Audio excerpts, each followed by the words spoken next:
최근 아차산성 망대지 부근에서 중요한 유물이 발견됐습니다. 북한산성이라 새겨진 네 글자 명문 기와가 발견된 건데요. 상당히 의미가 깊습니다. 아차산성이 신라의 북한산성이라는 결정적인 증거이기 때문인데요.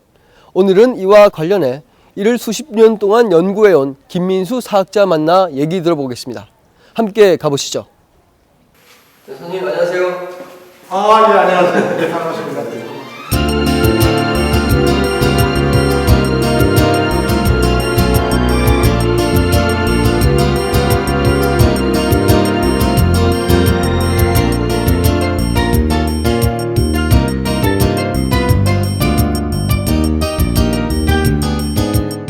네, 선생님. 네, 아차산성에서 북한산성이라는 이 네 글자 명문 기와가 나온 건 이번이 처음이죠. 예, 그렇습니다.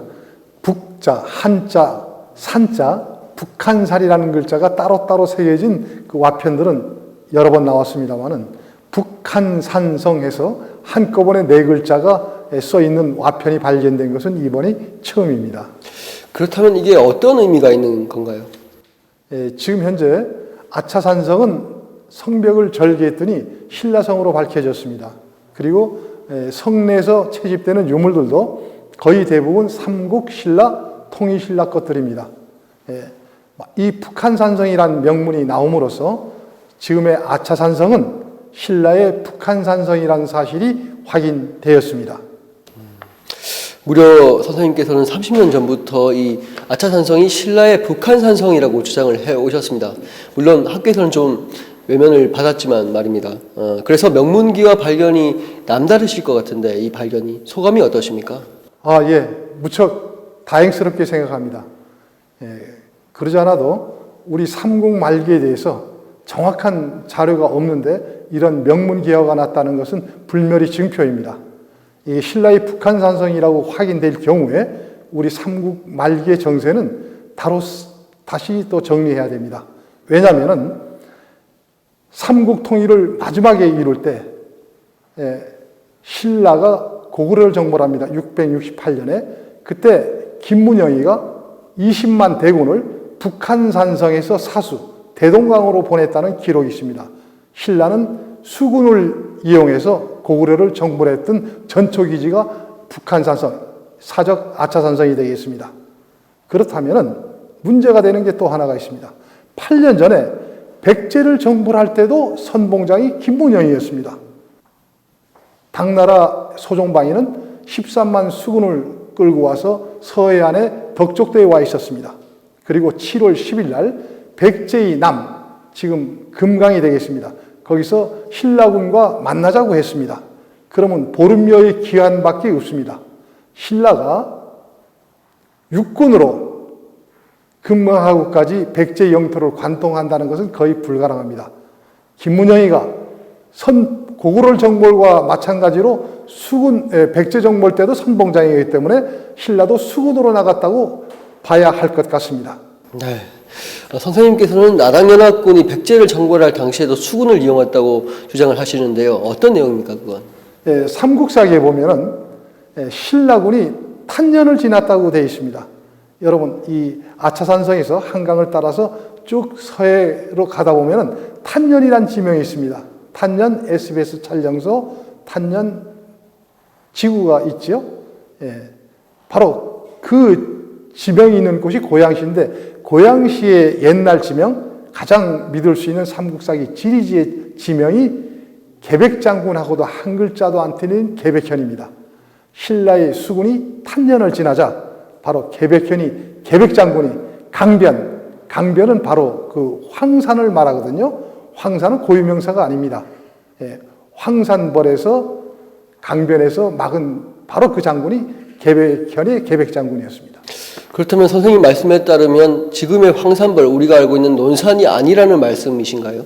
논산에 있는 그 황산벌이라고 주장하는 곳은 삼국사기 지리지의 황등산야군입니다. 거기는 황산이라는 지명이 없었습니다. 네. 그렇게 말씀하시는 결정적인 증거가 있습니까? 신라가 수군으로 나갔다는 결정적인 증거가 삼국사기와 삼국유사에 써 있습니다. 여러분 잘 아시는 황산벌 전투에서 전사한 반굴과 관창이 있죠. 두하랑이 명복을 빌기 위해서 태종 무열왕이 장이사란 절을 지어주라고 그래요. 그 절이 논산에 있지 않고 서울 종로구 세검정 초등학교에 있었습니다. 조선 초기까지도 있었는데 연산군이 유흥을 즐기다가 저녁에 타종소리, 종소리가 들린다고 그래서 절을 헐어버리라고 그랬어요. 다행스럽게도 절에 깃발을 세우던 단칸지주 돌로 된 두 기둥이 있죠. 그게 보물 235호로 뻗어져 있습니다. 불멸의 증표입니다. 네, 선생님, 그렇다면은 우리가 흔히 알고 있는 계백장군, 오천결사대의 계백장군은 그 계백장군이 아닐 수도 있다는 말씀이신가요? 계백장군이 실존 인물인 건 확실합니다. 그런데 황산벌 오천결사대의 총사령관은 충상이었습니다. 그리고 부사령관이 상령이었었는데 두 사람이 있었습니다. 그런데 계백장군이 난데없이 나타나거든요. 삼국사기에. 이걸 어떻게 해석해야 되느냐? 바로 상지라는 그 백제 장군이 있습니다. 흑지 지방에 분봉됐기 때문에 흑지라는 이름을 봉호를 넣습니다. 제가 생각하기로는 계백 장군도 그 충상을 빗댄 것이 아닌가. 그래서 지역의 봉호, 계백현, 계백과 이름 충상, 그럼 계백 충상이 되겠습니다. 근데 충상은 신라군에 투항합니다. 황복을 했습니다. 그래서 신라에서 대하천까지 올라가는 아주 영화를 누렸습니다. 그러면 백제로서는 역적입니다. 역적을 갖다가 충신으로 만들 수 없습니다. 삼국사기 목적은 백제, 신라, 고구려 다 그 충신들을 서로가 나라에 충성했다는 것을 본보기로 해서 삼국민을 아우르는 목적이 있었습니다.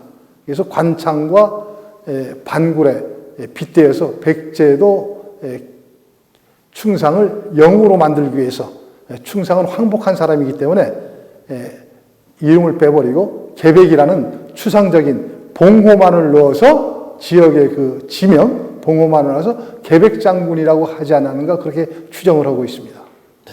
그 선생님 말씀이 사실이라면 정말 역사계에 퍼질 파장은 엄청날 것으로 생각이 되네요. 그렇죠. 저도 두렵습니다. 이 국민 정서에도 상당히 그 큰 영향을 미칠 것 같아서 그러나 역사는 사실을 밝혀야 되기 때문에 이런 것도 다시 검토해야 되리라고 생각합니다. 네, 선생님 오늘 말씀 감사합니다.